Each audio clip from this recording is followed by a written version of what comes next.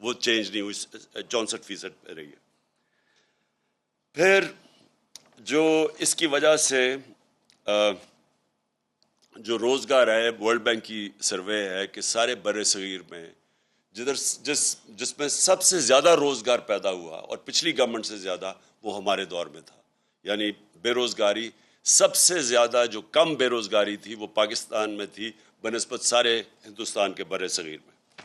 پھر ہم نے ڈیمز شروع کی. 50 سال کے بعد پہلی دفعہ پاکستان میں ڈیمز, بڑی ڈیمز بنائی گئی, اور یہ میں سمجھتا ہوں اس ملک کی اتنی بڑی ضرورت تھی, یہ بہت پہلے بننی چاہیے تھی, کیونکہ 30 سال دو خاندانوں نے اس ملک پہ حکومت کی. یہ دونوں خاندان جو اکٹھے آج گورنمنٹ میں بیٹھے ہوئے ہیں, انہوں نے 30 سال ملک میں حکومت کی, کوئی بڑی ڈیم نہیں بنائی. اور اس کے آج جو آپ لوڈ شیڈنگ کی ایک بہت بڑی وجہ کیا ہے, انہوں نے جو پاور پروجیکٹس بنائے پچھلے یہ 5 سال, یہ نون لیگ کا دور تھا, اس میں پاور پلانٹ امپورٹڈ فیول پہ تھے. کوئلہ جو کہ باہر سے امپورٹ ہوتا تھا, LNG باہر سے امپورٹ ہوتی تھی.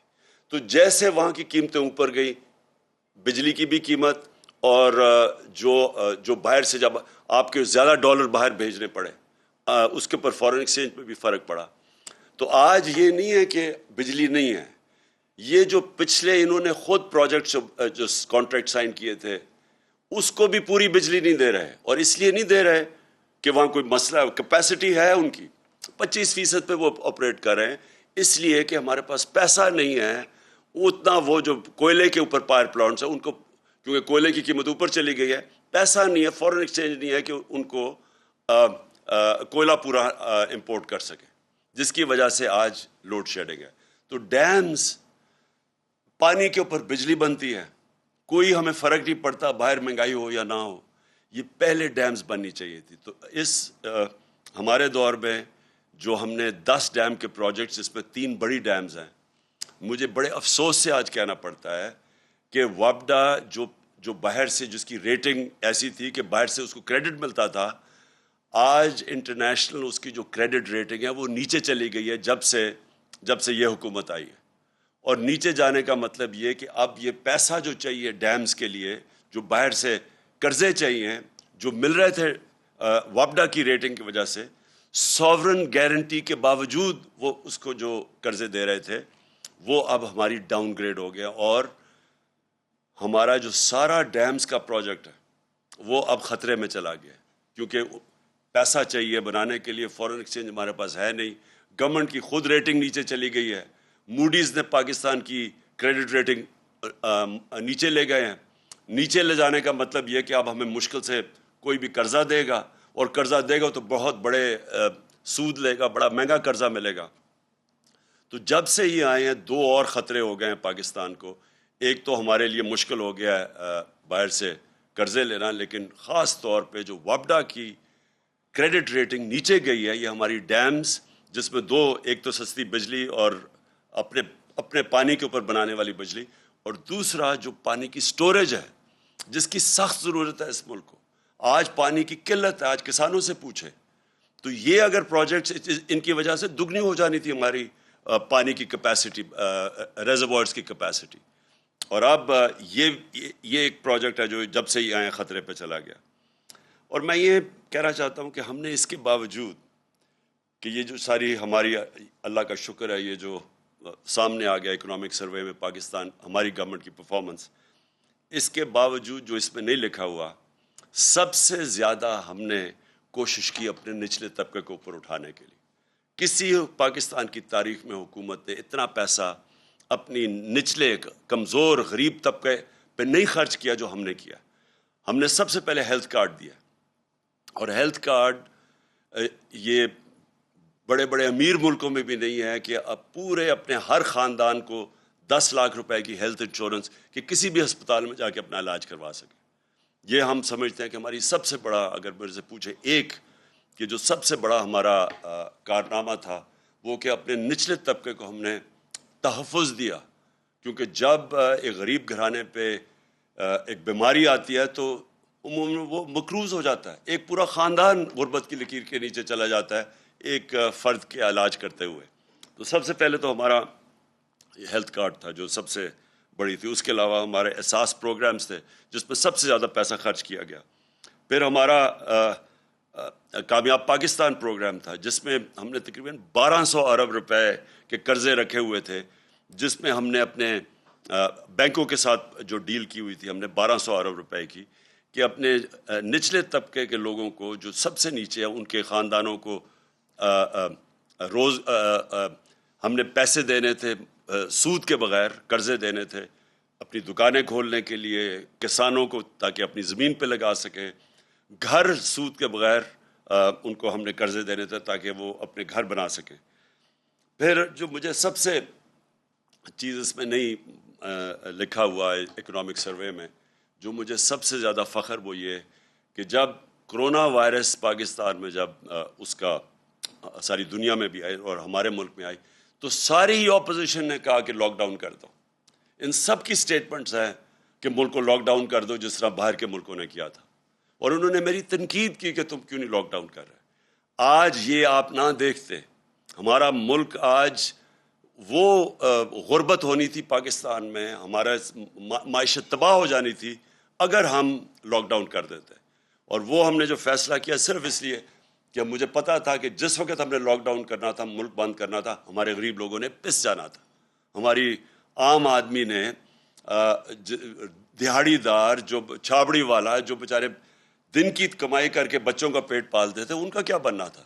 تو ہم نے فیصلہ کیا کہ ہم نے پورا لاک ڈاؤن نہیں کرنا, اور وہ فیصلہ جو آج اس اکنامک سروے میں آپ کے سامنے آ رہا ہے کہ ہم نے اپنے ملک کو بھی بچا لیا, اپنی اکانومی بچائی, اپنے غریب لوگوں کو بچایا, اور پھر اپنے لوگوں کو کرونا سے بھی بچا لیا. مقابلہ کریں ہندوستان میں, جدھر اب لیٹسٹ جو بی بی سی کی میں رپورٹ پڑھ رہا تھا کہ 50 لاکھ لوگوں کی جانیں گئی ہیں کرونا سے, اس کا مقابلہ کریں پاکستان سے. اللہ کا کرم ہے ہمارا 31,000 ٹوٹل ہمارے جو اموات ہوئی تھی. تو وہ بہت بڑی کامیابی تھی, اور جو میں اس میں اکنامک سروے میں نہیں آئی. اب جب سے یہ حکومت آئی ہے, یہ ذرا 2 مہینے ہوئے ہیں اب, تو 2 مہینے میں ہوا کیا ہے. سب سے پہلے تو ساری تنقید ہمارے اوپر ہوئی 3.5 سال میں کہ جی انہوں نے مہنگائی کر دی, لوگوں کا معاشی قتل کر دیا مہنگائی کر کے, مہنگائی مارچ بھی کر دی کہ جی مہنگائی مارچ کر کے گورنمنٹ گراؤ, لوگوں کا بہت برا حال ہے. جو ٹی وی دیکھو, جو ان کے خاص ان کے صحافی تھے, اور میں دیکھ رہا ہوں کہ آج بڑی خاموشی ہے ان کے اندر, جو ان کے پیٹ صحافی تھے, وہ جا کے پبلک میں لے کے جا رہے ہیں مائک جی بتائیں آپ کا کیا حال ہے, اور وہ کہیں جی بڑا مہنگائی ہے, کدھر رہنے آپ پاکستان, اور ہمیں بڑا برا بھلا کہا گیا. تو جب یہ آئے تھے تو بڑی انہوں نے سازش اتنی بڑی کی, ملک میں کسی طرح اس گورنمنٹ کو گرایا جائے, تباہ کر رہی ہے. تو انہوں نے سب سے پہلے تو ان کو مہنگائی کم کرنی چاہیے تھی, لیکن انہوں نے کیا مہنگائی کم کی. ہمارے 3.5 سال میں جو پٹرول کی قیمت بڑھی 3.5 سال میں وہ 55 روپے لیٹر تھا, اور ڈیزل کی قیمت جو بڑھی وہ تقریباً 50 یا 51 روپے لیٹر تھا. انہوں نے آتے ساتھ ہی پچھلے 10 دنوں میں 60 روپے لیٹر پٹرول کی قیمت بڑھائی اور 60 روپے لیٹر ڈیزل کی قیمت بڑھائی. پھر ہمارے دور میں گیس دیکھیں گیس کی قیمت کتنی بڑھی, ان کے دور میں 45% انہوں نے گیس کی قیمت بڑھا دی. بجلی کی قیمت 10 روپے یونٹ اوپر بڑھا دیا انہوں نے. ابھی جو لوگوں کو پتہ چلے گا کہ مہنگائی ہوتی کیا ہے. ہمارے دور میں میں یہ سمجھتا ہوں کہ دنیا میں تب پاکستان سب سے سستا ملک تھا, کیونکہ مہنگائی تو اب تو یہ بھی کہہ رہے ہیں نا کہ جی عالمی مہنگائی ہے, تو ہمارے دور میں بھی عالمی مہنگائی تھی, لیکن ہم نے IMF کا پریشر برداشت کیا. جب انہوں نے ہمیں کہا کہ پٹرول اور ڈیزل کی قیمت بڑھاؤ, تو ہم نے وہ بجائے بڑھانے کے 10 روپے کم کر دی. ہم نے بجلی کی قیمت 4 روپے یونٹ کم کر دی. کیسے کی؟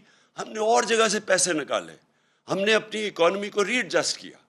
ہمیں پتا تھا کہ اس سے پریشر پڑے گا, لیکن پریشر لیا ہم نے IMF کا. اس کی وجہ کیا تھی کہ ہم وہ گورنمنٹ ہے جس کی لیڈرشپ کا جینا مرنا پاکستان ہے. یہ وہ لوگ ہیں جن کے اربوں ڈالر باہر پڑے ہوئے ہیں, ان کے لیڈرز باہر بیٹھے ہوئے ہیں. ان کا سٹیک پاکستان میں نہیں ہے, یہ کبھی باہر کا پریشر نہیں لے سکتے.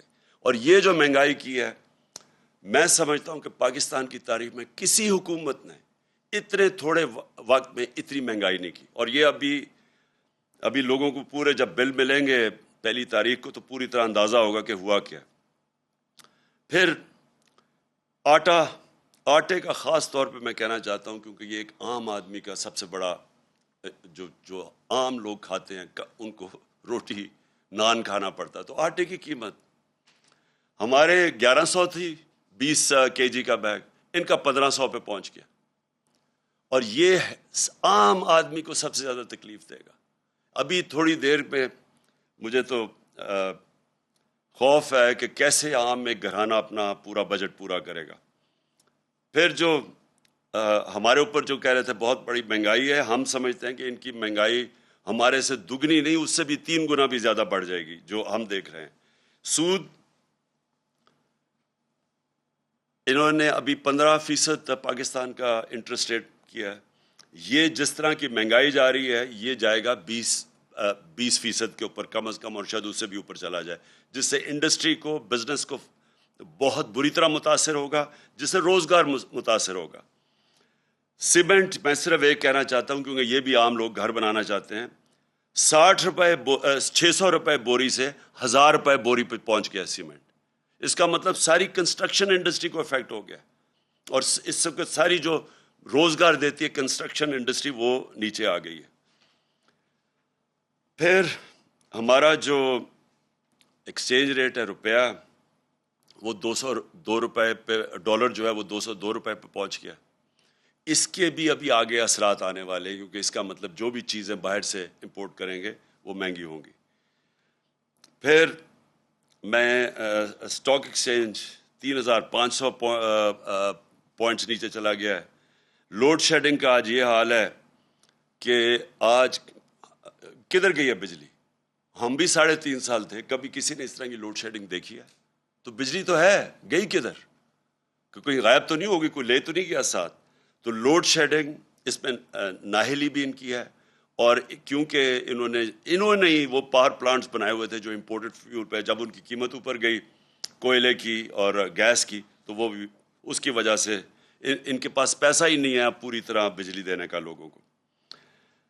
اور جو میں آگے کہہ رہا ہوں کہ ہماری معیشت کا مجھے افسوس سے کہنا پڑتا ہے کہ جو موڈیز نے پاکستان کو ڈاؤن گریڈ کیا ہے, اس بعد اور مشکلات پاکستان کی آ جائیں گی, کیونکہ اس کا مطلب کہ ہم اب اپنی جو قرضے ہیں جو ہمیں قسطیں واپس کرنی ہیں وہ ہم پوری طرح دے نہیں سکیں گے, ہمارے پر قرضے اور بڑھتے جائیں گے. اور جو سب سے بڑا خوف ہے ہمیں ملک خدا نہ خواستہ وہ ڈیفالٹ نہ ہو جائے, کیونکہ ڈیفالٹ کا مطلب کہ ہماری معیشت کے اوپر اور ایسا سٹرین پڑے گا کہ وہ بڑی دیر لگے گی ملک کو پھر سے اٹھانے کو, اگر وہ خدا نہ خواستہ ہو گیا. اب میں جو اصل چیز پہ آیا ہوں کہ اگر ان کی تیاری نہیں تھی, اگر یہ معاشی طور پہ تیار ہی نہیں تھے کہ ملک کو سنبھالنا, تو کیا وجہ تھی کہ اتنی سازش کر کے حکومت کرائی ہے؟ اگر یہ ملک ہی نہیں سنبھال سکتے تھے, نہ یہ مہنگائی سنبھال سکے ہیں, نہ معیشت کو سنبھال سکے ہیں, تو کیا وجہ تھی؟ جلدی کیا تھی؟ تیاری کر لیتے, انتظار کر لیتے, 1.5 سال اور حکومت رہ گئی تھی. اور وہ اس کی وجہ اب سب کے سامنے آ گئی. ان کا کبھی بھی پاکستان کا ایجنڈا نہیں تھا. یہ جو بیرونی سازش جو باہر سے مل کے انہوں نے کیا ہے, وہ ڈونلڈ لو نے جو ہمیں دھمکی دی کہ جناب آپ اگر عمران خان کو نہیں ہٹائیں گے تو یہ ہو جائے گا, اگر ہٹا دیں گے تو ہم سب کچھ معاف کر دیا جائے گا. تو ڈونلڈ لو نے جب وہ سائفر بھیجا تو اگلے دن ہی جس کو بھی اس نے دھمکی دی, اگلے دن سب کچھ ہونا شروع ہو گیا. وہ عدم اعتماد بھی اگلے دن ہو گئی. اس کے بعد پھر لوگوں نے بھی جانا شروع کر دیا. یعنی جب معیشت اوپر جا رہی ہے, پہلے 2 سال جاتے جب ملک کے حالات مشکل تھے, جب ہم کرونا سے بھی لڑ رہے تھے, اور پھر جو IMF کے پروگرام میں ہم نے خرچے اپنے سارے کم کیے, بے روزگاری تھی, تو جانا تو تب چاہیے تھا. تو جب 6% گروتھ ریٹ پہ ملک جا رہا ہے, تو کیا وجہ ہے کہ یہ کوئی 20-40 لوگوں نے لوٹے ہونے کا فیصلہ کیا؟ کیونکہ یہ سازش کا حصہ تھا. وہ اس لیے نہیں جا رہے تھے کہ ملک کے اب حالات برے ہیں, وہ اس لیے جا رہے تھے کہ یہ پلان کیا ہوا تھا گورنمنٹ گرانے کا، اور یہ بیرونی سازش کے اندر یہ ملے ہوئے تھے ساتھ، یہ جو میر جعفر اور میر صادق ہے۔ اور اب آپ کے سامنے آ گیا ہے کہ یہ تو کہہ رہے تھے جی ہم نے مہنگائی بہت ہے، تو مہنگائی تو اب اس سے زیادہ بڑھ گئی ہے اور اس سے کئی گنا زیادہ بڑھے گی۔ تو اگر معیشت یہ کہہ رہے تھے کہ ہم نااہل ہیں، تو یہ معاشی حالات تو آپ کے اب سامنے ہیں۔ اصل میں یہ کیوں آئے تھے؟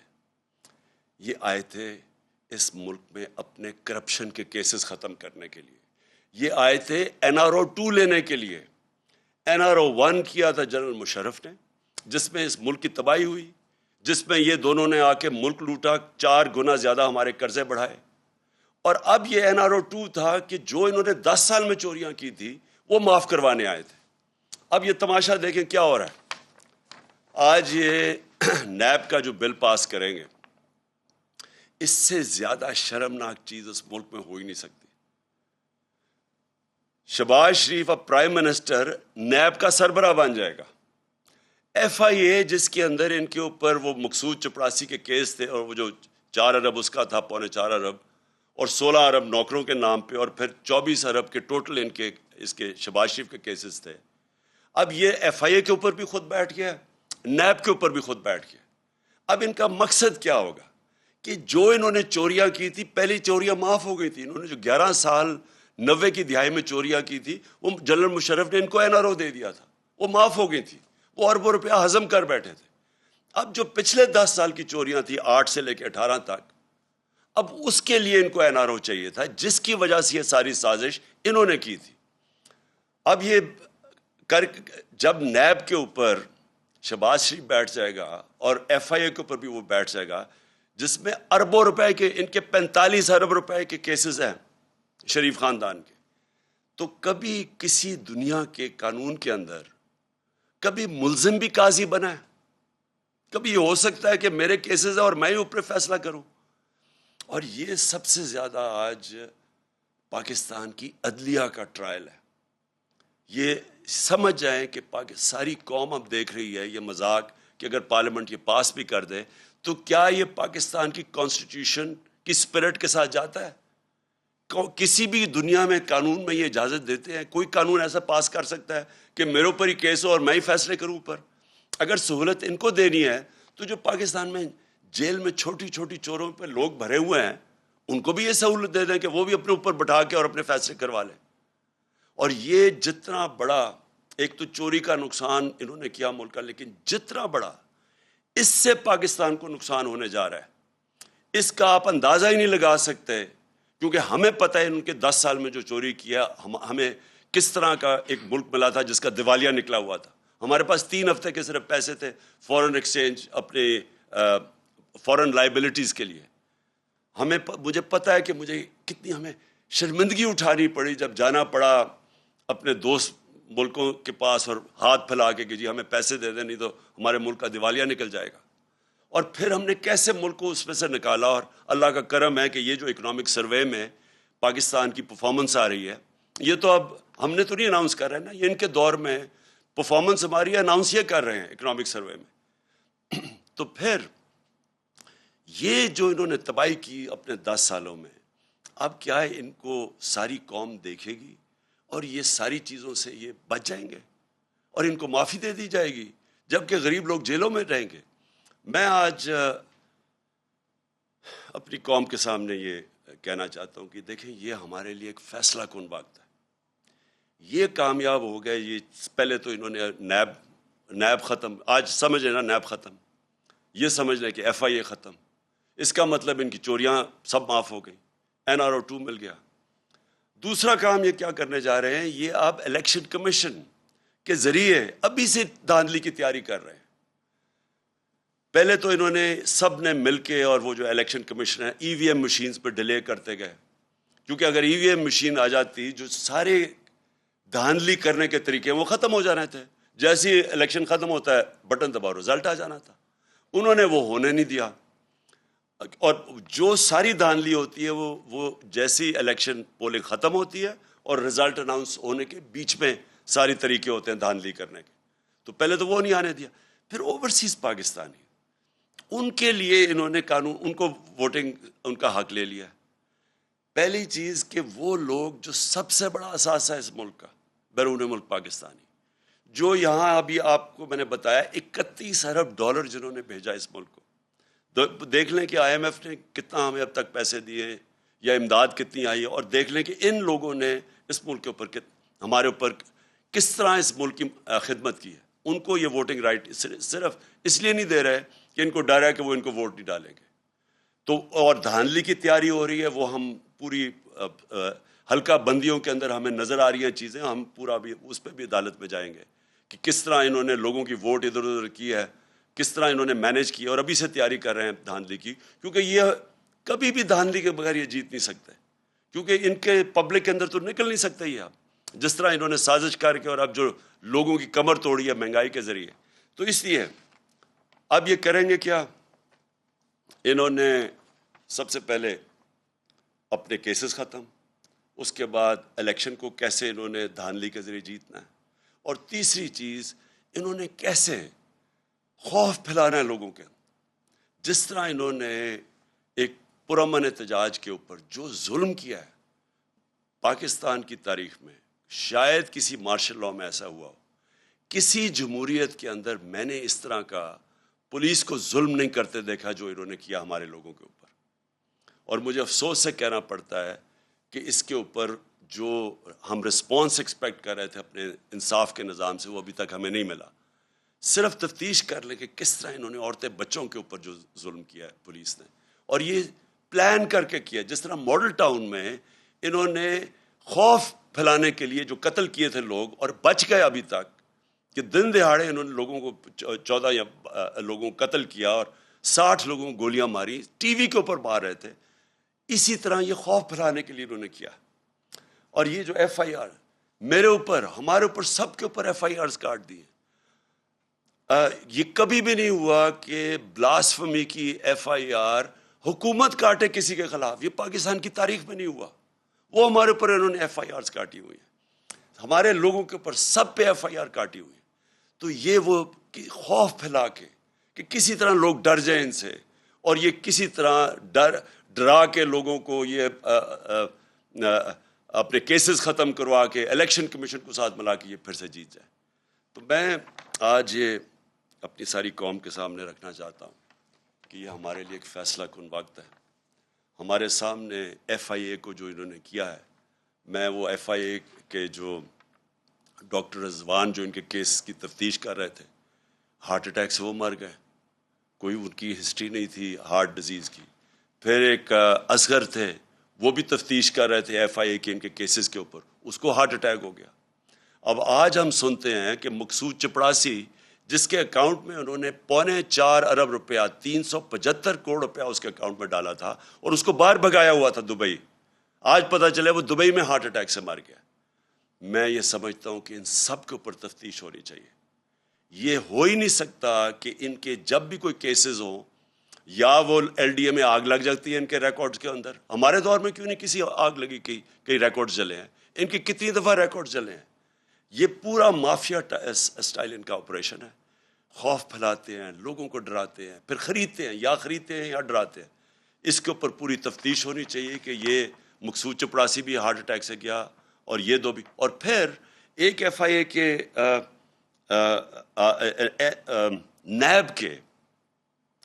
نیب کے آج میں صبح اخبار میں پڑھ رہا ہوں کہ نیب کے جو تفتیش کر رہا ہے ایک آفیسر جو تفتیش کر رہا ہے پنڈی میں آصف زرداری کے کیسز، اس کو اس کے گھر پہ چھاپا پڑا ہے، اس کا دروازہ توڑ کے اندر لوگ گھسے ہیں اور وہ کوئی چیزیں ڈھونڈ رہے تھے، اور وہ آج خبر آئی ہے. تو جب آفیسرز ہی نہیں، کون ان کے خلاف بولے گا؟ اب جب یہ اوپر بیٹھ گئے ہیں تو ان کو تو سارا ایک مافیا کنٹرول ہو گیا. تو میں آج آخر میں یہ بات کرنا چاہتا ہوں کہ، اور یہ میری آخری بات ہے آپ سب سے، کہ دیکھیں ہمارے پاس اب دو راستے ہیں. ہم چپ کر کے یہ سہ جائیں تو یہ ملک جس طرف جا رہا ہے اور جدھر یہ لے کے جا رہے ہیں اس کا کوئی مستقبل نہیں ہے. معیشت کا آپ نے دیکھ لیا، مہنگائی آپ نے دیکھ لی. اب یہ جو کنٹرول کریں گے سارے ادارے، ان ساروں کو ختم کریں گے. اور یہ جتنے بھی پاکستان کے ادارے ہیں آہستہ آہستہ، کیونکہ انہوں نے اپنے آپ کو اوپر رکھنا ہے قانون سے، کیونکہ یہاں قانون کی بالادستی نہیں ہوگی، یہاں ان ڈاکو کی کنٹرول ہوگا. انہوں نے اوپر بیٹھ کے ساری پاکستان کے ادارے تباہ کر رہے ہیں.